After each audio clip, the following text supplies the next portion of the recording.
Welcome to the channel out of syllabus Kalai Jothi Padamalai. நான் உங்கள் independent teacher. இன்றைக்கி எதை பற்றி பார்க்க போகிறோன்னா திருப்புகழ் பார்க்க போகிறோம். ஸோ அதில் முதல் பாடல் எங்கே இருக்கும்னா வயலூரில், திருச்சி மாவட்டத்தில் இருக்கிற குமார வயலூரில் தான் அதுக்கு திருப்புகழுக்கான முதல் பாடல் வந்து அருணகிரிநாதர் பாடுவார். அதுவும் விநாயகரை பற்றி பாடுவார். விநாயகர்கிட்ட போயிட்டு இது மாதிரி திருப்புகழ் பாடுறதுக்கு எனக்கு நீங்கள் அருள் செய்யணும் அப்படின்ட்டு வேண்டுவார்.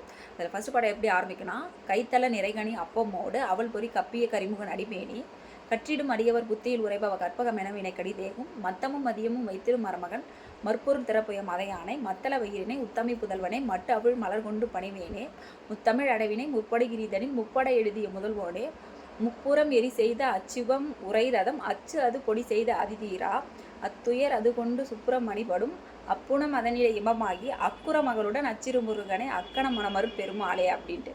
ஸோ இந்த வரிகள்லாம் நமக்கு வந்து தமிழ் வரிகளாக இருக்குல்ல, இதை புரிஞ்சிக்கிறதுக்கு வந்து கொஞ்சம் காம்ப்ளிகேட்டடாக இருக்கும்.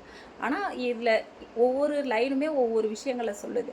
ஸோ இதை நம்ம தெரிஞ்சுக்கும் போது இன்னும் கொஞ்சம் இப்படி தானே அந்த இந்த ஸ்பிரிச்சுவாலிட்டி வந்து நமக்கு ஒரிஜினலாக நம்ம அனுபவிக்கணும்னா அந்த ஸ்பிரிட்டுங்கிறது வெறுமனே கடவுளே அப்படிங்கிற சாமி கும்பிட்றது, அந்த மாதிரி தேங்காய் வாழைப்பழம் வைக்கிறது, விளக்கேற்றுறது, அதை தாண்டி உணர்வு பூர்வமாக நமக்குள்ளே அந்த ஸ்பிரிச்சுவாலிட்டி அந்த நம்பிக்கை வரணும் அப்படின்னா அந்த பாத்து இருக்கு இல்லையா, இதுக்கு முன்னாடி அதில் போனவங்க அவங்க என்ன ஃபாலோ பண்ணாங்க, அவங்க என்ன சொல்ல வராங்கன்றதை தெரிஞ்சுக்கிறது மூலமாக தான் அந்த உண்மையான விஷயத்தை நம்மளால் அடைய முடியும்னு நினைக்கிறேன். ஸோ ஒரு ஸ்டெப்பாக இந்த மாதிரி கற்றுக்கணும் அப்படின்னு நினைக்கிறேன். இன்னும் ஒரு இருப்பனா தெரியலை, ஒரு 50 வருஷம் இருந்தேன்னா கடைசி காலங்களில் வந்து நம்ம ஒரு ஆன்மீக சொற்பொழிவாளராக ஆகணுன்றது தான் ஆசையாக இருக்குது.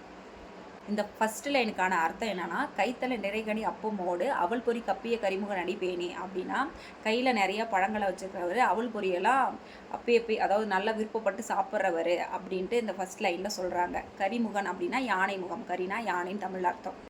அடுத்து கற்றிடும் அடியவர் புத்தியில் உரைபவ கற்பகமென வினை கடிதேகும் அப்படிங்கிறது என்னென்னா, பெரிய பெரிய நூல்கள்லாம் வேதங்கள்லாம் படித்து இந்த கற்றோர் இருப்பாங்கள்ல, அவங்கெல்லாம் வேண்டும் போது கேட்குறத கொடுக்குற கற்பக விருச்சம் மாதிரி. கற்பக விருச்சம்ங்கிறது ஒரு மரம், அது நமக்கு என்ன கேட்டாலும் அது கொடுக்குமா, அந்த மாதிரி விநாயகரும் கொடுப்பாரு அப்படிங்கிறது சொல்கிறாங்க.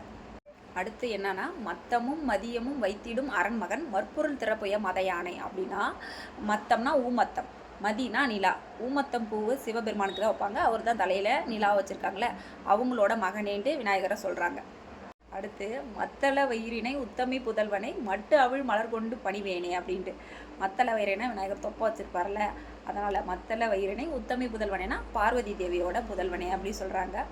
மட்டு அவிழ் மலர் கொண்டு பணிவேனே, அந்த லைன் எவ்வளோ சூப்பராக இருப்பாங்களேன். மட்டு அவள்னா அதாவது பூ விரியாமல் இருக்கும்ல, அதுக்குள்ளே இருக்கிற தேன் தான் வந்து வண்டி எச்சில் படாமல் இருக்கும்ல, அதனால் மட்டு அவிழ் மலர் கொண்டு பணிவேனே அப்படின்னு எழுதியிருக்காங்க. சூப்பராக இருக்குல்ல இந்த லைனு. முத்தமிழ் அடைவினை முற்படு கிரிதனில் முப்படை எழுதிய முதல்வோனே. விநாயகர் தான் வந்து ஏலிசை நாடகம்ன்ற இந்த முத்தமிழை ஃபஸ்ட்டு அந்த கிரினா தமிழில் மலைன்னு அப்படின்னு அர்த்தம். அந்த மேருமலைன்னு சொல்லுவாங்க, அது என்னன்றதெல்லாம் அப்புறமா சொல்கிறேன் இன்னொரு வீடியோவில். இந்த மேருமலையில் ஃபஸ்ட்டு யார் எழுதுனாங்கன்னா விநாயகர் தான் எழுதினார். ஏலிசை நாடகத்தை ஃபஸ்ட்டு எழுதினதே விநாயகர் தான் அப்படின்றது சொல்கிறாரு. அடுத்து முப்புறம் எரி செய்த அச்சுவம் உரை ரதம் அச்சு அது பொடி செய்த அதிதீரா அப்படின்ட்டு. முப்புறம் எரித்ததுன்ட்டு சிவபெருமானோட ஒரு ஹிஸ்ட்ரி இருக்கும். அதில் வந்து என்னென்னா, விநாயகரை வணங்காமல் அதை ஸ்டார்ட் பண்ணதால் அதோட அச்சு வந்து உடஞ்சிருமா. அதுக்கப்புறம் சிவபெருமான் வந்து விநாயகரை நினச்சதும் அவரோட தந்தத்தை எடுத்து அந்த அச்சு இருக்கும்ல, அந்த சக்கரத்தோட அச்சு தேரோடது, அதில் வந்து கொடுத்து அதுக்கப்புறம் அந்த முப்புறம் வந்து எரிச்சதா ஒரு வரலாறு சொல்லுவாங்க. ஸோ அதை வந்து இந்த லைனில் வந்து குறிப்பிடுறாங்க. அடுத்து அத்துயர் அது கொண்டு சுப்பிரமணிபடும் அப்புணம் அதனிடை இபமாகி அக்குற மகளுடன் அச்சிறு முருகனை அக்கணம் மணமருள் பெருமாளே அப்படிங்கிறது. முருகர் வந்து வள்ளியை நினச்சி வந்து மனசை அந்த லவ்க்காக இருக்கும்போது வள்ளியை போய் யானை ரூபத்தில் இவர் வந்து பயமுறுத்துவார். அதனால் முருகர்கிட்ட வள்ளி போவாங்க. ஸோ அந்த துயரில் அவர் வந்து காதல் துயரில் இருக்கும்போது விநாயகர் வந்து ஹெல்ப் பண்ணாராம். ஸோ அந்த லைனை வந்து அதில் சொல்லுவாங்க. இதுதான் வந்து ஃபஸ்ட்டு பாடல்.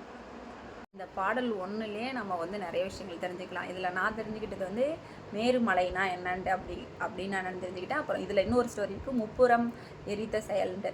அதுக்கு தனியாக வரலாறு இருக்குது, அதுக்குன்னு தனியாக பாடல் பெற்ற தலங்கள்லாம் கூட இருக்குது. அது ஒன்று திருவதிகையில் இருக்குது, அது பண்ருட்டியில். அதுதான் முப்புறம் எரிச்ச அந்த வரலாறு அங்கே இருக்குண்டு. அது எனக்கு ரொம்ப ஃபேவரட்டான ஒரு கோவில். அப்புறம் இந்த கற்பக விருச்சம், அப்புறம் மேருமலை, அப்புறம் இந்த மாதிரி விநாயகர் தான் ஃபஸ்ட்டு அதில் இந்த முத்தமிழ் எழுதினார் அப்படிங்கிற விஷயங்கள்லாம் எனக்கு புதுசாக இருந்துச்சு தெரிஞ்சுக்கும் போது. ஸோ தேங்க்ஸ் ஃபார் வாட்சிங். சப்போர்ட் பண்ணுங்கள்.